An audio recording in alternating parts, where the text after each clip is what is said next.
we're going to start with Shadow of the Past. I'm going to make a couple comments about the end of the first chapter, Long Expected Party.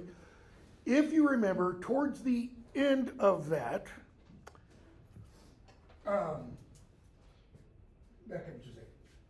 so Bilbo and Frodo throw the party for a couple of reasons. One, to celebrate their birthdays. Two, it's to indicate Frodo's inheritance. He gets everything that was Bilbo's, bag in, the whole 9 yards. And because Bilbo is going to leave, unbeknownst to anybody except for Frodo and Gandalf. He's doing all this so that he can leave behind one particular thing and go away and, have an explorer and go on his way to Rivendell. The thing he's leaving behind is the ring. Only thing he knows about this ring is you put it on, it makes you invisible. And he's used it over the years every now and then to dodge people, Being able to make yourself invisible would be very nice, like when the IRS comes knocking on your door or something like that. Or in his case, when the SBs, notice Tolkien's choice of abbreviation there, Sackville Baggins is also sons of, when they show up, okay? When Gandalf shows up, just before Bilbo's getting ready to leave, Bilbo's leery. When Gandalf starts questioning him about the ring, and notice when Gandalf does start that questioning, it's innocuous. It's very innocent. He's just asking, where's the ring? How does Bilbo take it?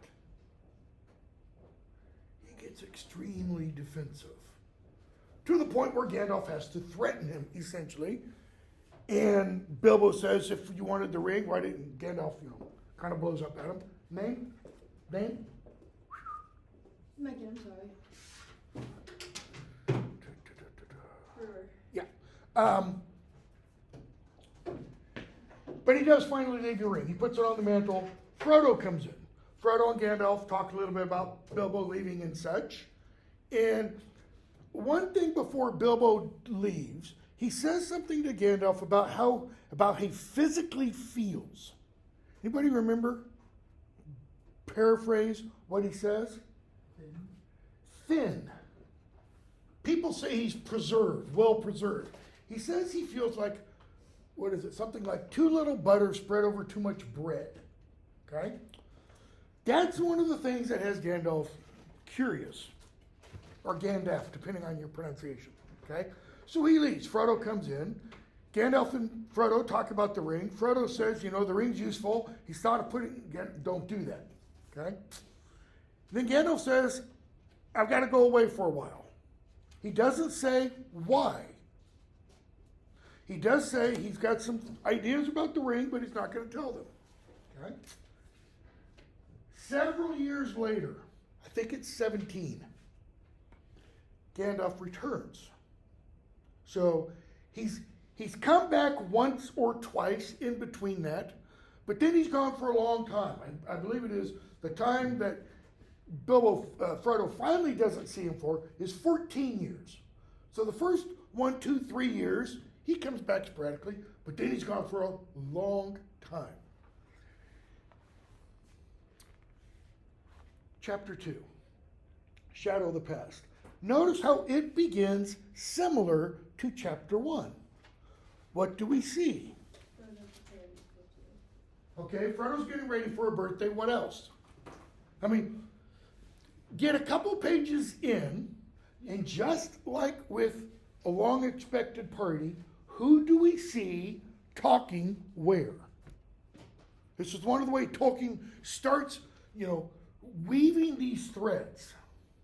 We see Sam at the pub, Ted Sandyman, and they're talking about the goings-on in the world. They've heard things, okay?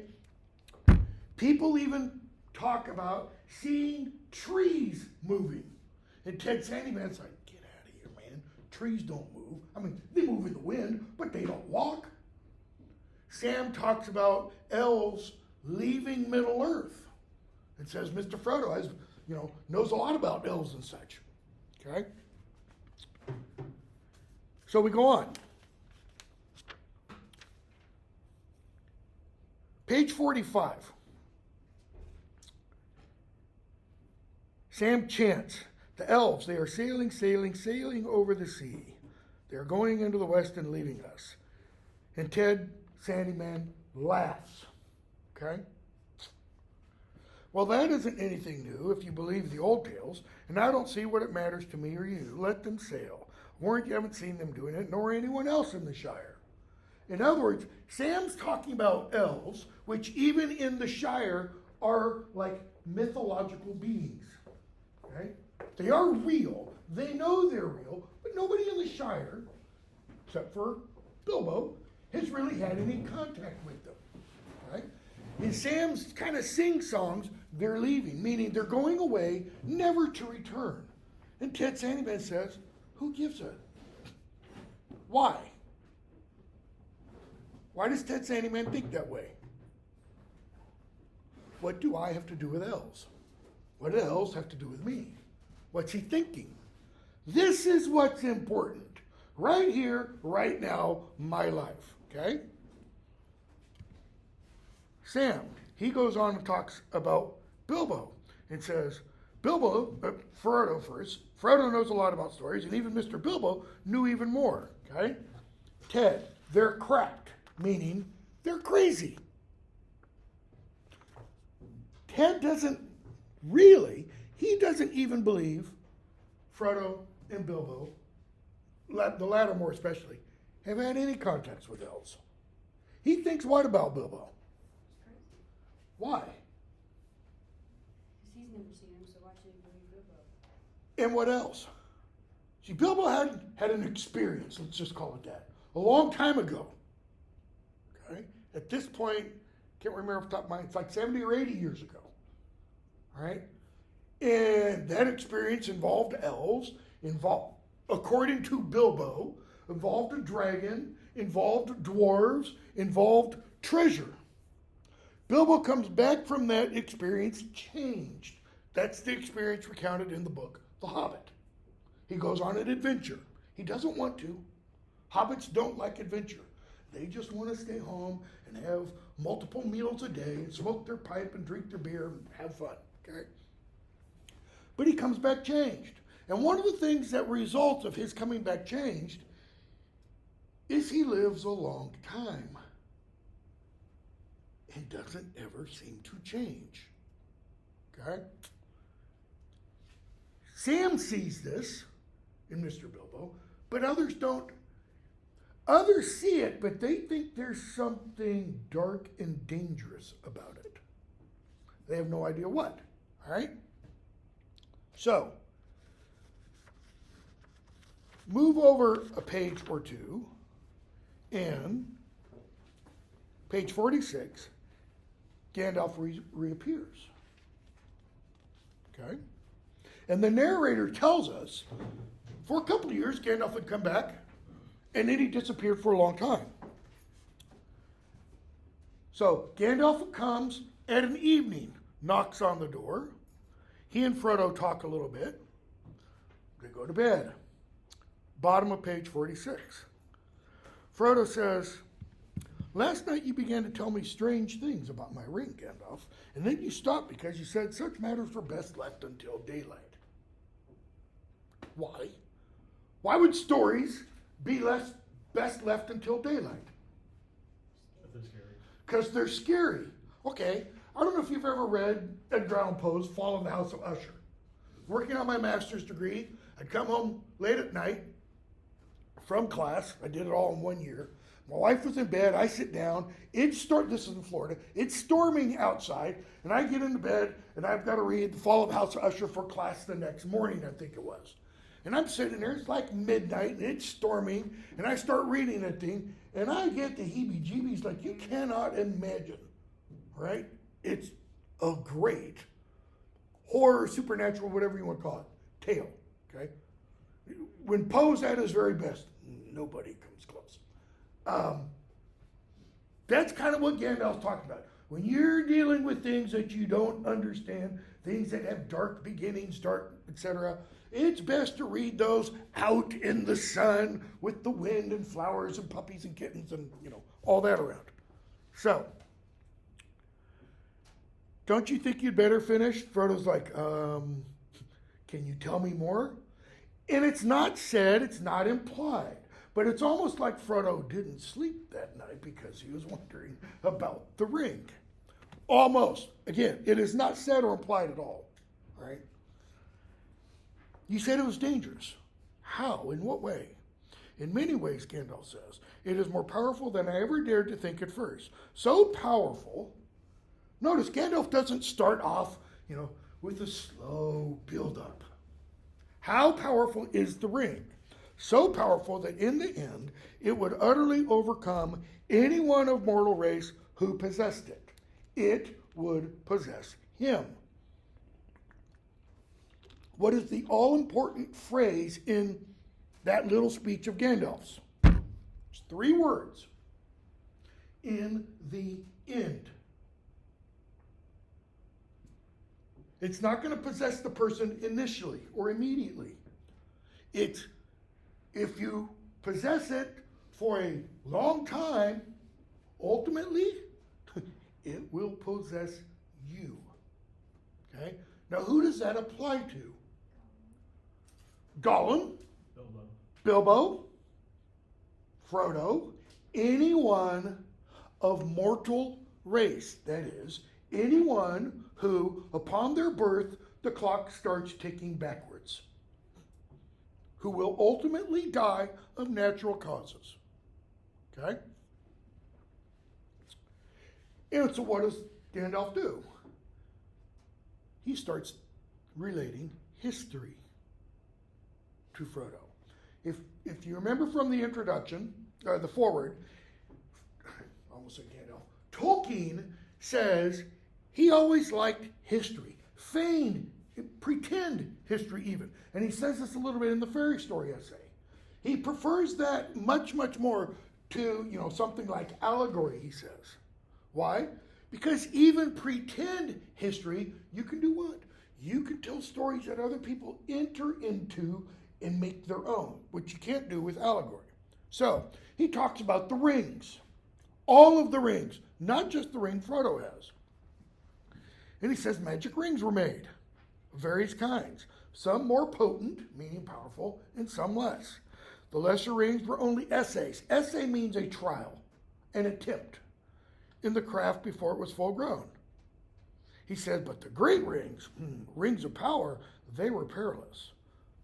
A mortal Frodo who keeps one of the great rings. Not 1, not 3, not 7, not 9. Who keeps one of the 3, 7, or 9, or the 1. Any one of those. That's 20 rings, right?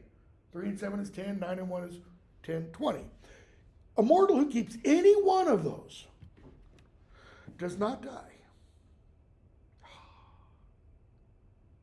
So what does the ring give? Immortality. Does it give more life? No. There's a difference between being immortal and getting more life. Getting more life means what? Keep going. Life is fuller. Life is richer. Life is more in you. It's like, when you're really jacked up about something, just really excited, it's more than that. Continually, it just gets better and better and better and better. Bear in mind, Tolkien is Catholic. Okay? That's going to be important later, because there's a theology implied here. He said, no, you'll become immortal. Immortal just means you don't die. Does it mean you get stronger? You get smarter? No, because you can be 100 years old and essentially be a vegetable. But you're still alive. He goes on.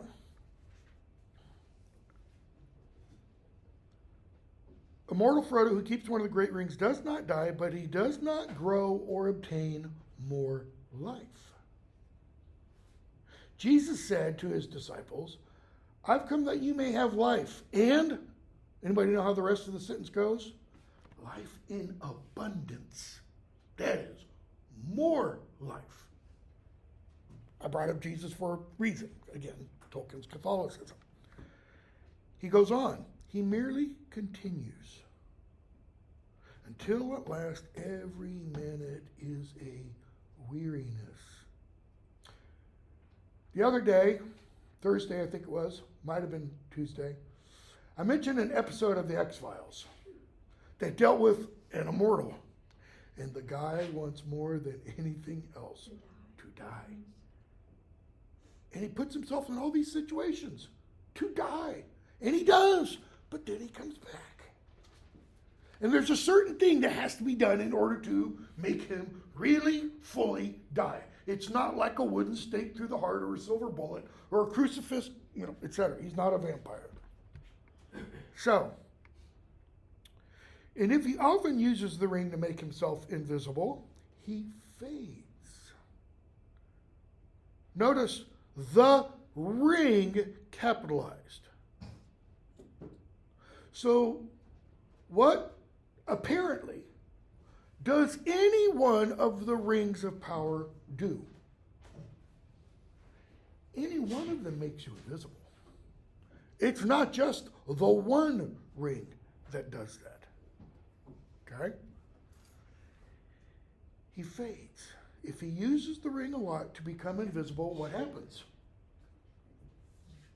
Ultimately, he becomes invisible. He fades. So if this is what you really want, to be invisible, you use it enough, and guess what? That's what you get. He goes on. He becomes at the end invisible permanently and walks in the twilight under the eye of the dark power that rules the rings. Plural. All of them. Has he named the dark power? Does Frodo know what the dark power is? Not by name. Has Frodo heard anything from being a baby to now he's 50? Has he heard anything about a quote-unquote dark power? Yes, he has. Because they have stories. They've heard stories in the Shire about Mordor. About these ancient battles of elves and men against the forces of Mordor. And they probably even heard stories about ancient battles long before those battles. These are all stories told in the Silmarillion. Yes, sooner or later if he is strong or well-meaning to begin with, but neither strength nor good purpose will last. Sooner or later, the dark power will devour him. That is, he will be subsumed. Tolkien uses the analogy or the metaphor of eating intentionally. He will become part and parcel of the dark power. That is, he, the person who uses the ring too much, will become nothing. Frodo, how terrifying. And there's silence, and all they can hear is Sam out there cutting the lawn in the garden. How long have you known this? Frodo asks. He's going to ask this essential question 3 times. And how much did Bilbo know? Notice Gandalf addresses the second question first. Why? Page 47. Or thereabouts.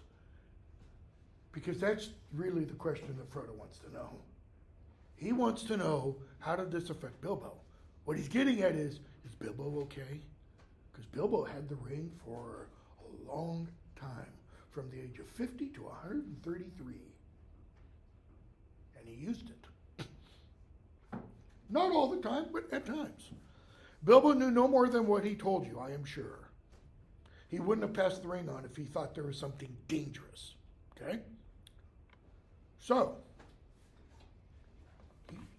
he talks about the effect it had on Bilbo. So Gandalf says, when Frodo says, he told me I shouldn't use it, so I've kept it on its chain. He keeps it on a chain, why? To hang it on the wall? Nope, because it's around his neck. Gandalf says that was good. But as for his long life, he lived to be 111. For all his long, so 61 years. For all his long life, Bilbo never connected it with the ring at all. Okay, that's good. He was getting restless and uneasy, thin and stretched, he said. Well, what happens when you stretch something so it becomes so thin and you keep stretching? What happens to it? It breaks eventually. It becomes, in that sense, invisible. Okay? Frodo asked again, how long have you known all this? Why does he ask that a second time? He hasn't answered it. Why else? There's a little subtext.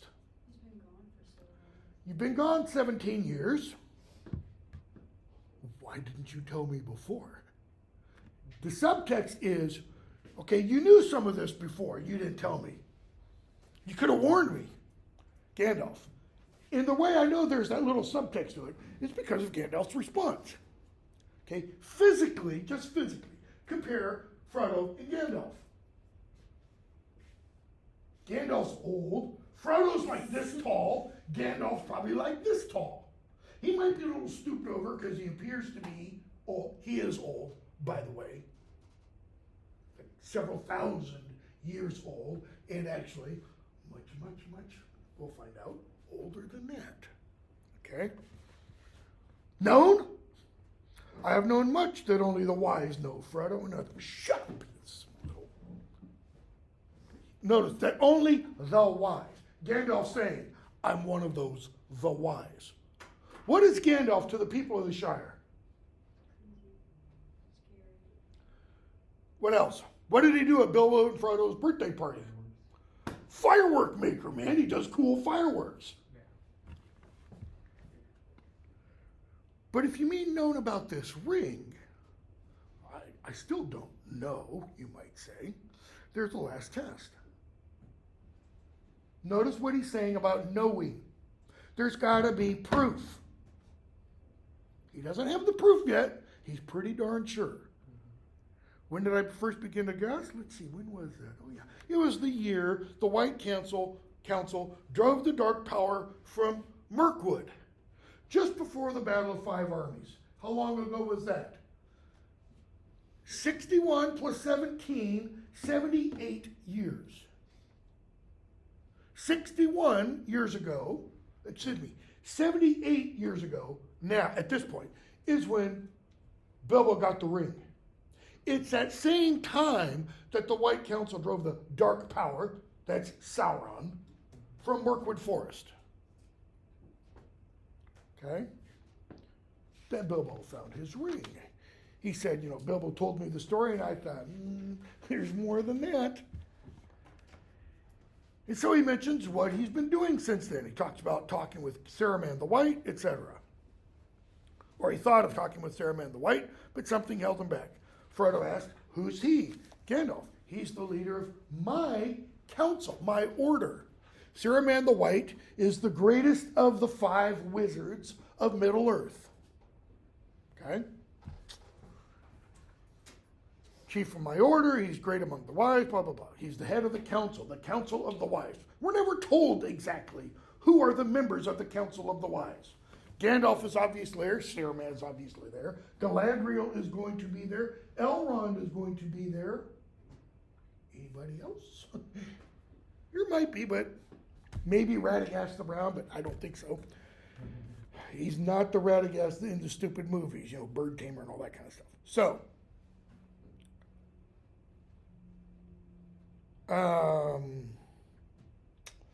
they talk about Bilbo's departure and things he said and did that night. Gandalf says, that put some more ideas in my head. And then he says, once Bilbo let go of the ring, and he doesn't mean literally let go of it. What does he mean? Here. It's there on the mantle. What has Bilbo just done? He's relinquished it. What has he just done? Another way of saying that. He broke its power over him. He broke its spell over him. Gandalf says, once he did that, he felt better. Why? He no longer was charming possessed. He immediately started to be healed of its effects. Okay? So, he says, but there's only one power in this world that knows all about the rings and their effects. And as far as I know, there is no power in the world that knows all about hobbits. So, the dark power knows all about the rings, doesn't know where they all are, but knows about their powers and the effects they have on people. And there is no power that knows everything about hobbits. Notice what he's kind of juxtaposing there. Not the one power and no power, it's the ring and hobbits. By juxtaposing them in that way, he's suggesting there's a power in the hobbits also that nobody understands. Okay? And he says, and I'm the only one of among the wise who kind of gets into hobbit folklore and stuff and trying to understand them. Okay? They keep talking. And Gandalf says, page 49, ever since Bilbo left, I've been deeply concerned about you and about all the charming, absurd, helpless hobbits. It would be a grievous blow to the world if the dark power overcame the Shire, if all your kind, jolly, stupid Bolgers, Hornblowers, Boffins, Brace Girls, and the rest became enslaved. Now, if you were to look at a map, and there's one at the beginning of your book, of Middle-earth, where is the Shire? It's about as far away from the center as you can get. It's a little no place out in the northwest, right? Frodo, why should we be enslaved? What have we done? Why should he want such slaves? Gandalf. To tell you the truth, I believe that hitherto, that is up until this point, hitherto, mark you, he's entirely overlooked the existence of hobbits. That is, you haven't meant diddly squat to him. You should be thankful. But your safety has passed. Meaning, now he does. He doesn't need you. He's got other servants. But, hobbits as miserable slaves, that would please him far more than anything. Far more than hobbits that are free. And there is such a thing as malice and revenge. What's malice? Malice isn't hatred. Malice is intending evil against someone or something. Okay? So he says there is such a thing as intentional evil and revenge. Revenge? For what?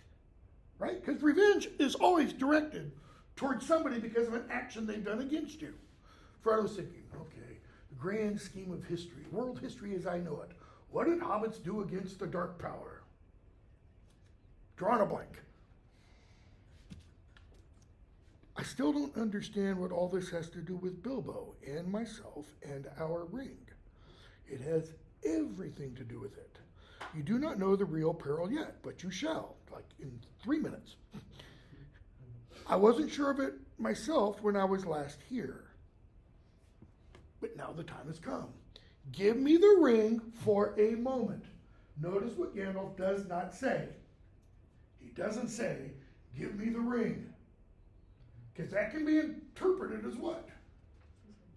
A command, I'm going to take it, it's mine for a moment, means just want to borrow it. Have to do a little test. Frodo takes it from his pocket, and it suddenly feels really heavy, like I can't get it to your hand, Gandalf. Gandalf holds it up. You see any markings? And he does it. It's smooth on the outside and the inside. And then Gandalf goes, Psh, and flips it into Frodo's fire. Frodo cries. Gandalf says, wait. Gandalf, he's not a dummy, okay? He gets some tongs. He reaches into the red hot fire, pulls the ring out, which is now glowing, and he says, put your hand out, Frodo. Now, I don't know if you've ever burned yourself. I've literally been on fire before, 3rd-degree burns. It hurts. A very hot piece of gold would also hurt. And Frodo's like, okay, Mr. Gandalf, and puts his hand out. And he says, it's not hot, and drops it in his hand. Why? Even though it's glowing, that's not hot enough to make the ring hot. He's going to explain what kind of heat you need to make the ring hot later. And now Frodo holds it, and he sees a writing. Elvish script. Can't read it. Gandalf says, I can. And he reads, translated into the common tongue, English, so to speak. 1 ring to rule them all, 1 ring to find them, 1 ring to bring them all, and in the darkness bind them. And he says, it's 1 verse of a longer verse, 2 lines only of a verse known in elven lore. 3 rings for the elven kings under the sky, 7 for the dwarf lords in their halls of stone, 9 for mortal men doomed to die, 1 for the dark lord on his dark throne. 1 in the land of Mordor where the shadows lie, 1 ring to rule them all, 1 ring to find them, 1 ring to bring them all, and in the darkness bind them, in the land of Mordor where the shadows lie. Why is the 1 ring meant to rule the other rings? Well, you have 3 for the elven lords. If the 1 ring rules those 3, then it rules those that are under the power of those 3 rings. All the elves. The dwarves, all the dwarves. Okay? The men, ultimately, the idea is all the men, not just 9 kings. And he says, Frodo, guess what? You've won the jackpot. This is the 1 ring. The 1 ring to rule them all. This is the one that he lost many ages ago to the great weakening of his power. He greatly desires it. He must not get it. Can you see why people shortly after World War II would think, it's the ultimate power? Nuclear warfare. The nuclear bomb. And? Question? If the ring is meant to basically make mortal man invisible after a while, how would that work? 9 for the mortal man. What do you mean, how does that work? Because they eventually would not be able to rule their invisible. Stretch that. Because they're invisible, does that mean they have no... It's a good question. Does it mean they have no physical appearance? Have you ever seen the movie The Invisible Man, based on the novel? Not the Ralph Ellison, the real one. The guy creates a potion, makes him invisible. So what does he do when he wants to go around town and be seen? Puts on clothes. Clothes don't become invisible. So the 9 kings, the 9 men who get rings, we're going to be introduced to them fairly shortly. They are the 9 black riders. They wear black. Not because the color black is evil. They wear black, I think probably because traditionally it's the color for death. And these men, while having an existence, they're not really alive. They are what? Slaves. They are immortal, but they have passed over into the unseen realm. They do not have a greater existence. They do not have a fuller existence. Okay? So, Frodo sat silent and motionless. Fear seemed to stretch out a vast hand like a dark cloud rising in the east and looming up to engulf him. This ring? How on earth did it come to me? Now, I don't know that this is the case, but I think that's an example possibly of one of the little errors that Tolkien talks about wanting to correct in the second revised edition. The error that I think might be the use of the word earth.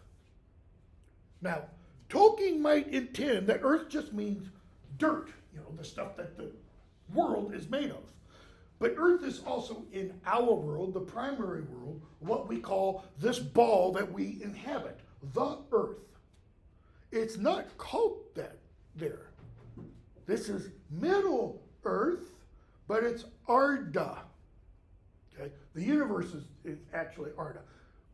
But they don't have the word Earth per se that we do. I could be wrong. It's just one little thing I just want to point out. So, Gandalf says, oh, you want to know how the ring came to you? Well, that's a long story. And if I were to tell you the whole history, we'd be talking about this in winter. He said, but last night I told you about, and he finally gets named Sauron the Great, the Dark Lord. Rumors you've heard are true. Those are the rumors that Sam and Ted Sandyman were talking about. They're among the rumors they were talking about. He has indeed arisen again, left his hold in Mirkwood, returned to his ancient fastness in the Dark Tower of Mordor. Do we have an equivalent in our world, the primary world, of something like the Dark Tower of Mordor? No, nothing comes close. No world leader, I don't mean leader of the world, but significant leader, Mao, Stalin, Genghis Khan, it comes close to this, right? This would be like what? Taking a shape and a form in our world. Satan. The name just means the adversary, by the way. It doesn't mean evil one or something like that. It just means adversary, okay? So, that name even you hobbits have heard of. Like a shadow. Notice how he portrays this now. Like a shadow on the borders of old stories.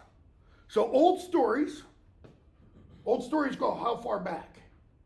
They don't go, I don't mean time-wise, I mean understanding and clarity-wise. They go as far back to where they just become like shadows. Well, how do you have a border on a shadow?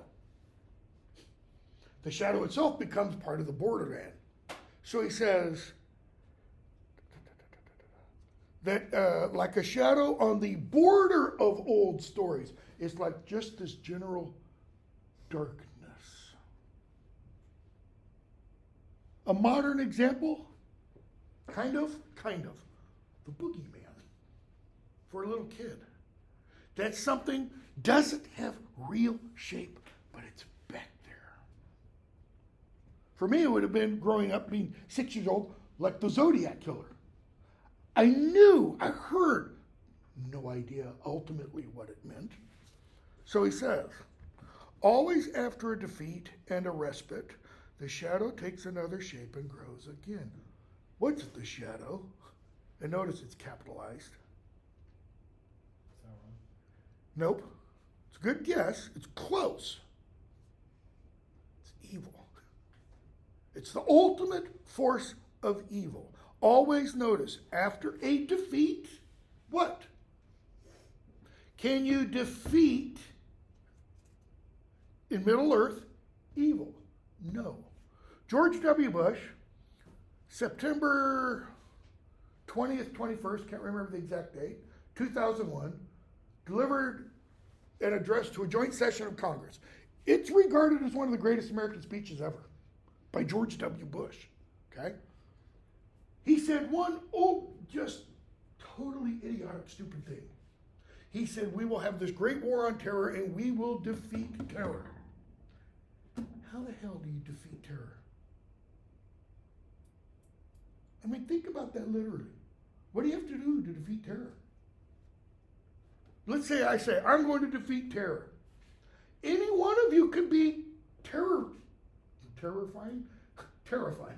to me. That is, any one of you can become a quote-unquote terrorist to me. Because if I come up and say, I like your computer, I'm going to take it now. And you say no and try to fight me. Terror. So, dead. I'm the only one left. You cannot defeat terror. Okay? Gandalf says, Middle Earth, because Middle Earth is not our world per se. You can't defeat terror. What does it do? It rests after it's defeated, and then it takes shape again. Sauron. Sauron is in their world, the modern embodiment of the shadow. Okay? Frodo, stating the obvious, I wish it need not have happened in my time. I'll never forget the morning of 9/11. George Bush is down there in Florida, and he's reading My Pet Goat or something like that to a group of kindergartners. And Andy Card comes in and whispers in his ear, Mr. President, the United States is under attack. And Bush's eyes go, whoop, like, I'll bet you, I'm sure he's never read the book, but he thought the exact same thing. Why couldn't this have happened 9 months ago? 9 months ago would have been when? January 11th, 2001. Who would have been president? Bill Clinton still. He had 9 more days. I wish this need not have happened in, notice, not our time, my time. Frodo's essentially, you mean I got to deal with this now? Gandalf, so do I. And so do all who live to see such times. But what are we not given? We don't get to choose when we're born. But that is not for them to decide. Notice, they do have to decide something, but you don't get to decide that. All we have to decide, not you, Frodo, we, that is, I'm in this with you, is what to do with the time that is given to us. In other words, we have a certain amount of time, we'd better use it. So he explains, and already, Frodo, our time is beginning to look black. That is, what do you want to see when you look down a tunnel? Light. Gandalf saying, it's like the lights at the far end of the tunnel are going blip, blip, blip, and they're all going out. And that's getting closer and closer and closer to you. The enemy is fast becoming very strong. His plans are far from ripe, I think, but they are ripening. We shall be hard put to it. We should be very hard put to it, even if it were not for this dreadful chance. Now, a lot of initial readers thought this is Tolkien talking about 1939 Europe. Because there had been a voice crying in the wilderness for 6 years. Winston Churchill, who was saying, once Hitler rose to power in 1933, we better start preparing. We better start arming up. He's building up the military. He's in violation of the Treaty of Versailles. He's broken the Treaty of Versailles. Could not have standing army, could not have tanks and planes, just, and nobody was listening. Okay? Gandalf is saying he's amassing an army, and I've got hobbits. If it were not for this dreadful chance, what's the chance? He lacks one thing, to give him strength and knowledge to beat down all resistance, break the last defenses, and cover all the lands in a second darkness. He lacks the one ring. Now what should come right from that? What should be the next thing out of Gandalf's mouth? That Frodo, we have to make sure he doesn't get it. We have to, what, go to war? We got to do something. Instead, what does he do? Yeah, sit down, pull out your notebook, take some notes here. I'm going to give you a history lesson. And he goes back to the history of ring making. Okay? He talks about the 3 that the elf lords hid, the 7 that the dwarf lords possessed. He's found 3 of them. He doesn't know where the other 4. Okay? Talks about the 9 that he gave to mortal men, how they all fell under his spell. And he says, and they may even walk again abroad. So now he needs the one. He needs that ring himself. Why? He put a great part of his power into the making of it, so that he could rule all the others. If he recovers it, he will command them all again, wherever they may be. even the three, and all that has been wrought with them will be laid bare, and he will be stronger than ever. Here's the chance, Frodo. He believed it had perished, that the elves had destroyed it, had not happened. Frodo, why? Why didn't they destroy it? How did he lose it if he was so strong? If it was so precious to him? And Frodo clenches the ring. So, Gandalf goes into more history. These 2 chapters are almost entirely, take them back, they are entirely exposition. We're getting all the background information we need to know in order to make sense of everything else that happens in the story. Okay? In the film, all this exposition comes with Kate Blanchett's voiceover. At the beginning of the first film, you get these images and battles, and Kate Blanchett is just talking. Kate Blanchett is Galadriel, So, he goes on and tells them the story of Smeagol and Diagal. Page 54. Gollum is Smeagol, a hobbit-like creature that lived a long time ago, is still alive. Okay? Frodo asks, why does Gandalf tell Frodo the story of Gollum? Well, it's part of the ring story. How did Frodo begin the question? How did the ring come to me? Well, that's a long story. Okay? Gollum. Do you mean that this is the very Gollum-like creature, or the very Gollum creature that Bilbo met? How loathsome. In other words, this is disgusting. I think it is a sad story. It might have happened to others, even to some hobbits that I have known. Why does Gandalf say that? What does he mean by it? I think he means more so than anything that the ring, it's the inevitable path of the ring is that you get taken over by it, and corrupted by it. Yep. And take that one more step. What is he saying to Frodo about Gollum? He's a hobbit, and don't be so damn quick to judge. Frodo said, how loathsome.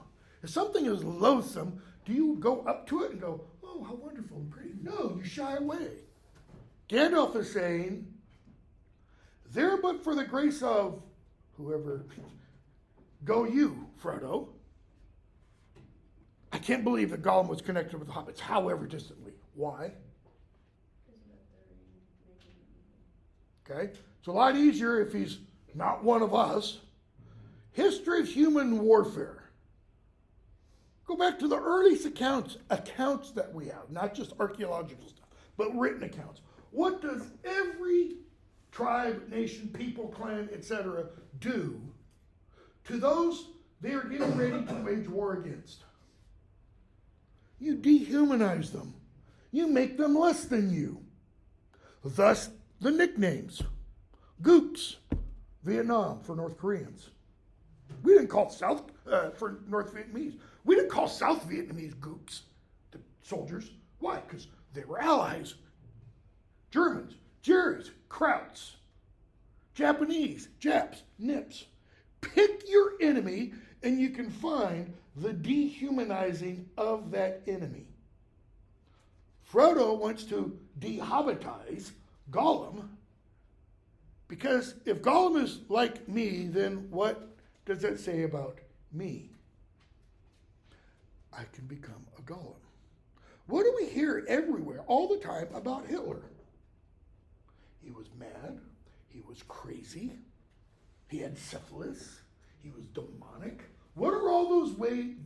Those are all attempts to what? Not make Hitler like one of us. You want to see how much Hitler was like one of us? Look at his artwork. If the damn guy had just been accepted into the art academy that he applied to, Second World War may not have ever. He was an amazing artist. Just goes to show, just because you're foul, rotten, and evil doesn't mean, okay? I'm not justifying Hitler by any means. Tolkien is showing us The road is not that far between good and evil. Okay? Gandalf, doesn't matter what you think about it, Frodo. It's true all the same. So much for reality being only what you want to believe it is. He goes on. About their origins, at any rate, I know more than hobbits do themselves. In other words, I know more about where you come from than you guys do. He goes, Gollum was one of you. All right? He goes, what else? What do Frodo and Bilbo and Gollum do when they're down there in Gollum's, lair, so to speak? They share riddles, a peculiar aspect of hobbits. And they knew the same ones. Okay? So, Gandalf goes on and talks about Gollum. He hated the dark, he hated the light, he hated the ring, he loved the ring. He hated himself, he loved himself. Frodo, middle of 55. What do you mean? Surely the ring was as precious, the only thing he cared for. But if he hated it, why didn't he get rid of it? Or go away and leave it? You ought to begin to understand. That's Gandalf's verbal slap upside the head. Frodo, listen to me. You're not getting it. He hated it and loved it. As he hated and loved himself. He could not get rid of it. He had no will left. St. Paul says, I do the thing I don't want to do. I don't do the thing I want to do. It's the war of the will and the flesh, so to speak, or the soul and the will, even if you want. A ring of power looks after itself, Frodo. What does that imply about a ring of power? Conscious. There's some kind of sentience there, and it has what? Some kind of volition. Why? Because he's implying that those who made those rings of power, the elven lords made their 3 rings, not Sauron. Sauron made the rings for the 9 men. Sauron made the rings for the dwarf lords. And in doing that, he put a bit of himself into those rings. Consciousness, sentience, come back to Papa, whatever, however you want to put it. There's a link, by the way, between all of that and something in the 7 Harry Potter novels. Okay? At most, he plays with the idea of handing it on to someone else's care. That only at an early stage when it first begins to grip. As far as I know, Bilbo was the only person in history who ever willingly, freely gave up a ring. And he says, and that's what shows the ring did not control Bilbo. Okay? So he says, the ring left him, that is, Gollum. Frodo, what, just in time to meet Bilbo? He says, jokingly, wouldn't an orc have suited it better? It's no laughing matter. Not a time for jest, Frodo. Not for you. Why not for Frodo? Because it's his now. Your problem, not an orc's. It was the strangest event in the whole history of the ring so far. Bilbo's arrival just at that time, putting his hand on it blindly in the dark. His arrival just that time by what? Seemingly chance. He's in the dark. He's knocked his head. He wakes up. He's going around. It's pitch black. He can't see a thing. And he stumbles with his hand upon a ring. Who could have foreseen such a thing? There was more than one power at work, Frodo. The ring was trying to get back to its master, Sauron. It had slipped from Isildur's hand. A man, years and years and years and years ago, betrayed him. Then when a chance came, it caught poor Diagal, right? They're out there fishing. He sees something shiny in the water. He picks it up. It's Smeagol's birthday. He goes, man, kills him, takes it. And after that, Gollum, had devoured him. It could make no further use of him. He was too small and mean meaning low, common. It stayed with him, and it stayed with him. He would never leave his deep pool again. So, he says, it abandoned Gollum, only to be picked up by the most unlikely person imaginable. Bilbo from the Shire. Okay? Bear in mind, in The Hobbit, Bilbo never wanted to go on this adventure. He got kind of shanghaied into it, but he goes to be a thief and some other stuff. Okay? And then Gandalf says this, top of 56. Behind that, there was something else at work, something beyond, behind that, there was something else at work beyond any design of the ring maker. That is, any design. Gandalf is implying that in the creation of the ring, part of its design was, and if you're ever lost, return to Cinder, go back home, find me. I can put it no plainer than by saying that Bilbo was meant to find the ring. What does that mean? Implies a destiny. Okay, keep going.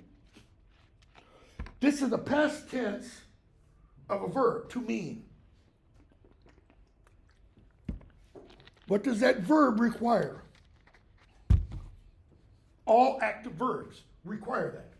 To run is the infinitive form, and that is, there's no action actually doing it, but if I say, something runs, R-U-N-S, what does the something have to be? Needs a subject. He, she, or it.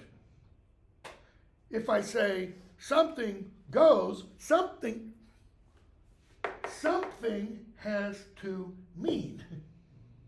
That is, there is a mean, and I'm going to use the Latin suffix, a mean or, like an actor, profess or, teach or, we use an E. This indicates agency. This indicates the person doing this. There has to be something out there that meant for Bilbo to find the ring. Gandalf goes on. And not by its maker. It wasn't Sauron that meant for Bilbo to find the ring. Something else did. In which case, you also were meant to have the ring. See, Gandalf is looking at this, and he's looking at Bilbo's finding the ring, and is saying, and the thing that intended Bilbo to find the ring, guess what? It intended Frodo for you to have the ring. Even though Frodo wasn't in the picture 78 years ago. Because Frodo's only 50 years old at this point. So how could it have intended Frodo to get the ring? Because the thing that meant Bilbo to get this is not necessarily operating within time. Okay? The Lord of the Rings is very... Do I have time for this? Boethian. Named after a guy named Boethius. When I first taught this course, first created this course, I had to do all the other kind of stuff to make it have historical blah, blah, blah. So I had students read portions of this book written in the 6th century called The Consolation of Philosophy, written by Boethius, B-O-E-T-H-I-U-S. Consolation of Philosophy. This doesn't mean, oh, you pick up Plato, Aristotle, Socrates, etc., and you read it and you feel good. It's not consoling in that sense. Nutshell story. So Boethius was an advisor to the king, Germanic king, Gothic king, named Theodoric. And somebody told Theodoric that Boethius was plotting against him. Boethius was like the second most powerful person in the Roman Empire at this point. And the king, good friends with Boethius, puts him in prison to be executed. Because he thinks he's plotting against him. Boethius is totally innocent, by the way. Not involved at all. Okay? So while he's sitting there rotting in prison, he's thinking what every person in this room would think. 2 words. Why me? He's a Christian, and he's thinking, why me, God? And according to the fiction he creates in this book, the goddess philosophy shows up to him in his room and says, have you learned nothing from your study of philosophy? And he's like, well, it hurts knowing I'm going to die soon. And the way he was executed, he did die. The way he was executed was he had like a leather strap wrapped around his head and then wetted and tightened. And they just kept tightening it until its head burst. It's extremely gruesome, okay? Long story short, of this book, philosophy teaches, the goddess, teaches Boethius, everything happens under the purview, and I use that word intentionally, the purview of God. God rules the universe. Everything that God is not is inside time. God is outside time. Eternal means outside time. Doesn't mean living forever, right? Therefore, everything that God creates, all of time in history, exists how? To God. Close. It's now. God looks into the world God makes, and it's all just boop, now. Why? Because there is no beginning and end. Because for God, there's no beginning and end. There's no time. God doesn't sit there and wait. Oh, Adam, damn it. Okay, now, Jesus, you're going to have to go, and okay, we're going to have to wait a while. Let's speed up history. Nope, it's just boop. That's why St. Paul, according to kind of Boethius, St. Paul can say, before the very foundations of the world, Christ was crucified. Because from God's perspective, that all happened in time now. It's what C.S. Lewis calls the eternal present. All right? So what does that mean? Go back to this for a minute. Again, Tolkien is thoroughly Catholic. Catholics understand, whether they know the name or not, this Boethian idea of the universe, that God's providence rules all. This was happening, notice, outside time. When Bilbo got the ring, it was because you were meant to have it, Frodo, even though Frodo wasn't born then. Even though Frodo wasn't a glimmer in his parents' eyes. So, he says, and that may be an encouraging thought. Put yourself in Frodo's shoes. Well, he doesn't wear shoes. Put yourself in Frodo's breeches. How is that encouraging? Satan's looking for me because I have his ring. Encouraging?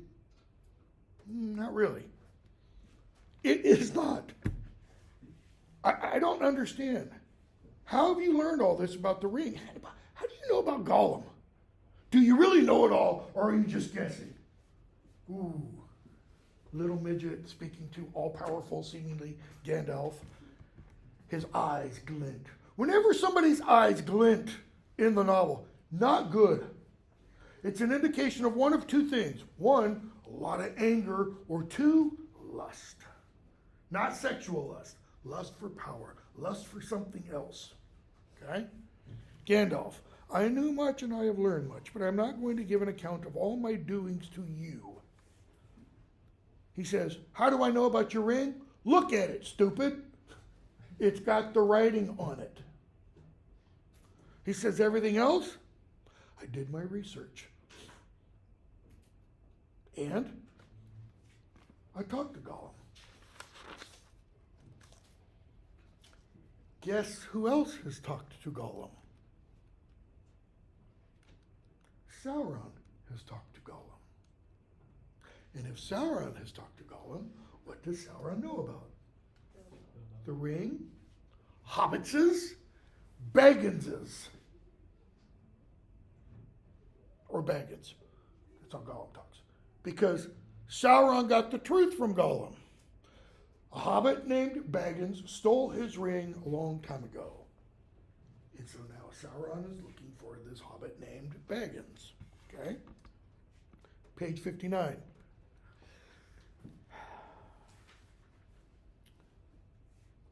Gandalf says he may be looking for the Shire even now, and even the long unnoticed name of Baggins has become important. Frodo. But this is terrible. Now he gets it. Why? Because his name and face are on the most wanted list, so to speak. Oh, Gandalf, best of friends, what am I to do? For now I am really afraid. What am I to do? What a pity that Bilbo did not stab that vile creature when he had a chance. And everything else in this chapter is building to this point, I think. At least the way I teach it is building to this point. What does he mean? What a pity that Bilbo did not stab that vile creature when he had a chance.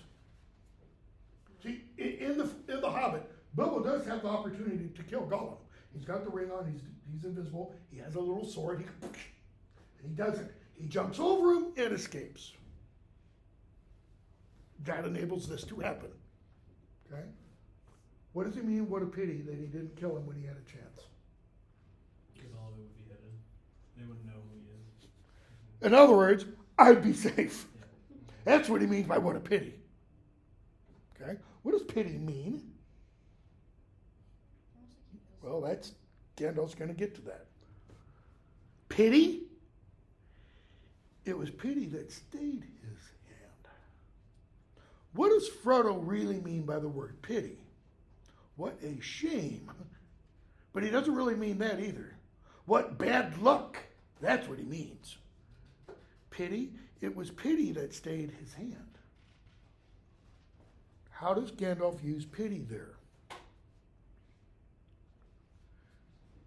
Bilbo looked at Gollum. And even though he's only had the ring for hours, he starts to get a glimmer of what is going on in Gollum's mind. I don't mean a glimmer of the power of the ring. He means a glimmer of the loneliness, the alienation, the isolation. Gollum is over 600 years old. He's lived under the mountains for at least probably 500 years of that time. It's gotten to where he hates the sun, hates the daylight. All of his friends and family long, long dead. He is literally alone in the world. He doesn't have anyone to reach out and talk to, you know. That's what Gandalf means by pity. Bilbo looked at Gollum and did what? Felt sorry for him? Kind of identified a little bit. Why does Gandalf tell the whole story of Gollum? He doesn't want Frodo to think how loathsome. He's getting to what he wants him to think. It was pity that stayed his hand. Pity and mercy. What's mercy? It's not the same as pity. Mercy is when you have someone under your power and under your control. You can determine whether they, at its extreme point, whether that person lives or dies. Mercy is always, therefore, betrayal of my own theological stuff, always, therefore, allowing that person to live.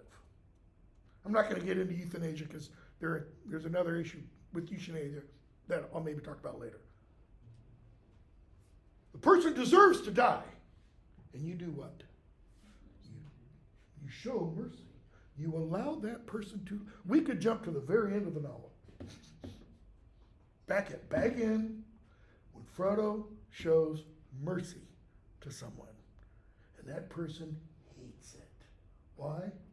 Because it means that person has to go on living, knowing everything that person has done.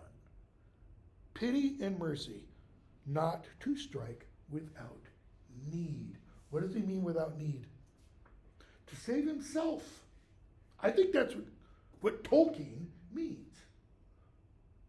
Bilbo did not have to kill Gollum in order to escape. He found a means of escape without killing him. Okay? He then goes on. And he has been well rewarded, Frodo. Be sure he took so little hurt from the evil, that is the ring, and escaped in the end because he began his ownership of the ring so, with pity.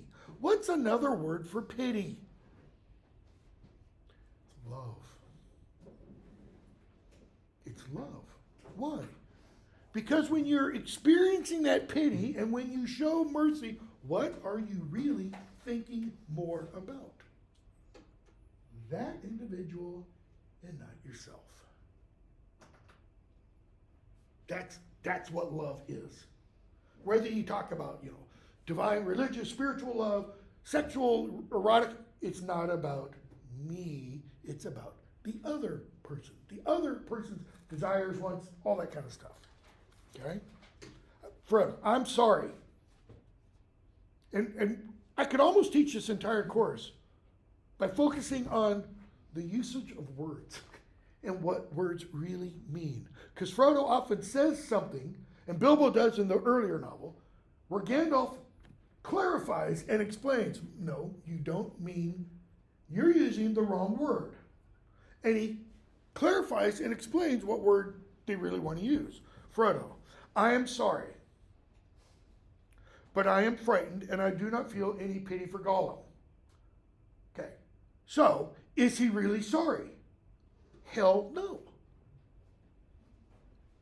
He qualifies, I'm frightened. So why doesn't he have pity? He's worried about his own well-being. Okay?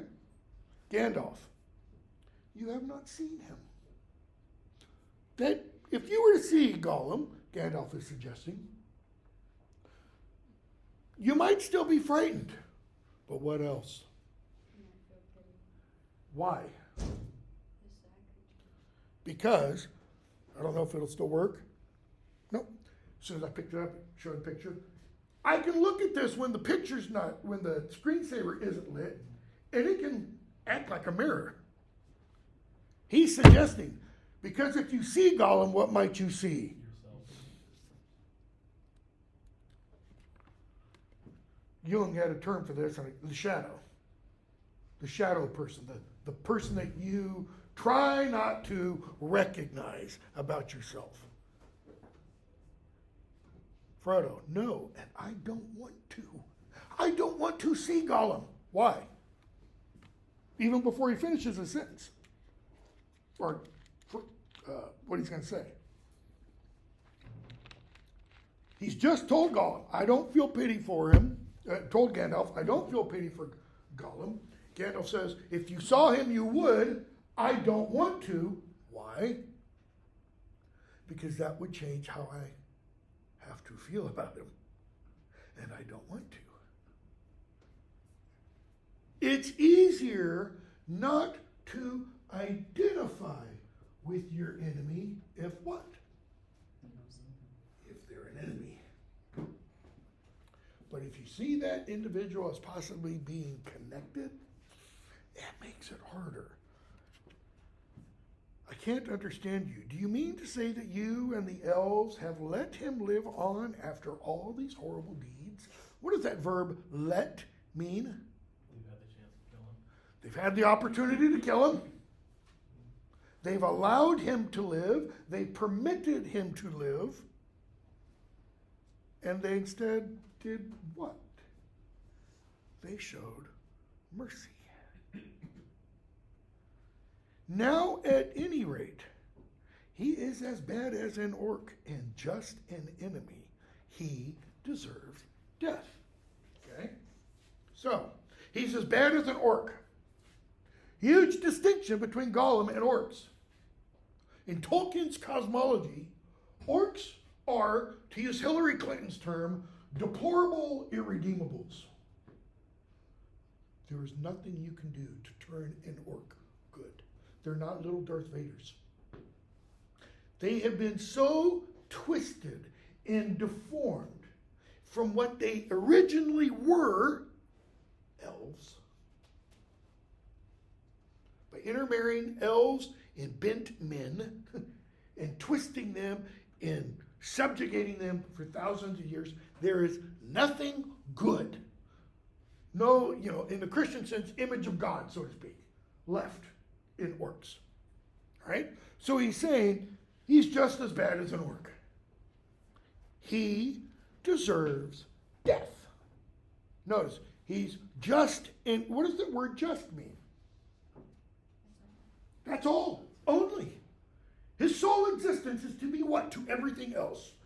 Enemy. Well, if something's sole existence is to be enemy, what do? You get rid of it. He deserves death. Look at Gandalf's response. This is mind-blowing when you really think about it.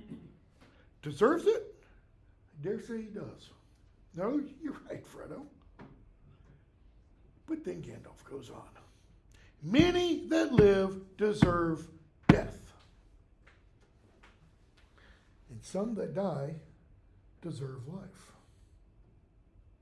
Think of those people celebrating in New Orleans, run over by the guy in the truck. Can you give it to them? Can you give life back to those who've had their lives taken from them? Then do not be too eager to deal out death in judgment. Why does he throw out in judgment? Because that's what Frodo's doing. He's pronouncing judgment on Gollum. He is as bad as an orc, evil incarnate. He is just an enemy, deserves death. Gandalf says, you're right, there are some who deserve to die, and there are some who die who deserve to live. You can't give life back to them, so don't be too eager to deal out death in judgment. What's his point? You're not God. And what if you're wrong? I used to be a real strong proponent of capital punishment. I'm not anymore. I'm pretty firmly against it, even for the most heinous crimes you can imagine. For one simple reason. Yeah, the person totally guilty. Raping children. Totally guilty. But if that person is allowed to continue living in maximum security prison, something, again, this is a theological thing, something might happen to that person in here or up here or however that changes that individual. Doesn't mean that individual should be able to go out free among the rest of us. Listen what he goes on and says. Then do not be too eager to deal out death in judgment, for even the very wise cannot see all ends. Ends. Two meanings. One, completion or finality, the end of something. Two, purposes or intentions.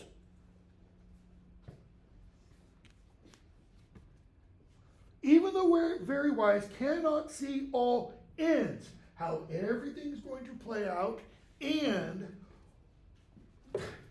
this is tied to this. What someone's reason for being is. He's getting at an idea here. I have not much hope that Gollum can be cured before he dies, but there is a chance of it. I don't remember if it was this class or my second class, last week when we were doing the fairy story essay. We were talking about recovery, and there's one little sentence. It's not even the full sentence, the phrase, where where Tolkien says that the recovery can also refer to saving a person. Not just recovery of sight, but a recovery of health and wholeness here. I have not much hope, but there is some that Gollum can be cured. Cured of what?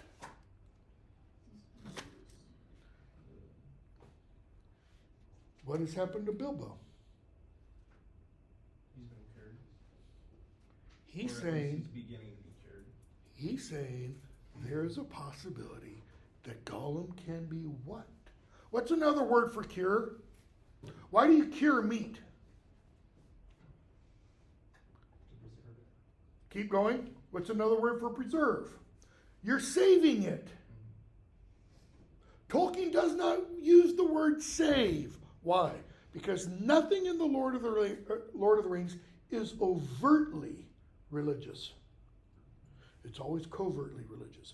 He says in one of his letters, The Lord of the Rings is fundamentally a Catholic and philosophical work, more so in the revising than in the writing. That is, because he took 14 years to write and rewrite and rewrite and rewrite. Up here, he did not do this intentionally. It was just his Catholic belief system making its way in. I think this is one of those aspects. Gandalf wants Gollum to be whole again. Okay? And that's one part of it. And he is bound up with the fate of the ring. My heart tells me that he has some part to play yet for good or ill. Bound up, this kind of finality, purposes, Gandalf's purposes are for Gollum to find himself. And we're going to see this wonderful thing when we actually see Gollum, where there's this debate between Gollum and Smeagol. In other words, Gollum isn't totally, Smeagol isn't totally gone. The real Smeagol, even though when we see that portrayal of Gollum, the Smeagol part is the evil part. Gollum is the part that you can identify and feel mercy towards, pity towards, and show mercy to. Okay? So, the last 2 minutes, to get to the point, the ring needs to be destroyed. Page 61. Frodo's like, how? Gollum, you got to throw it in the cracks of doom where it was forged. It's got to go back to the fire. And Frodo says, I do really wish to destroy it. Or, well, to have it destroyed. What's the difference between those two sentences? He doesn't want to do it. One is active, the other is passive. I do really wish to destroy it. I, Frodo, number 4, bag it, I will destroy it. And then he catches himself. No, I don't want to be the agent. I wish to have it destroyed. Here, Gandalf, you destroy it. Okay? So Gandalf says, all right, here's what you got to do. Frodo says, I'm going to leave the Shire. Why does he say he'll leave the Shire? Because he doesn't want to endanger the inhabitants. He wants to protect it, and he wants to be able to know when he's off on his adventure that the Shire will always be there. How does he think it will always be there? By leaving. Keep going. What will the Shire be like while he's off and away? He remembers it. It'll be the same. Nothing will change about it. What's the problem with that thinking? It's too late. Now the Things in the outside world affect. Ernest Hemingway has a great little short story called Soldier's Home about a guy who goes off to fight in World War I. He goes off, he sees the horrors of the Western Front, of France, fields of France, etc., and he goes back home, and home isn't home. Why? Because he's not the same person that left. Frodo doesn't know yet that what he engages on is going to change him. But home is also going to change, and that's one of the points Tolkien wants to get across. Okay? All right, we'll stop there, obviously.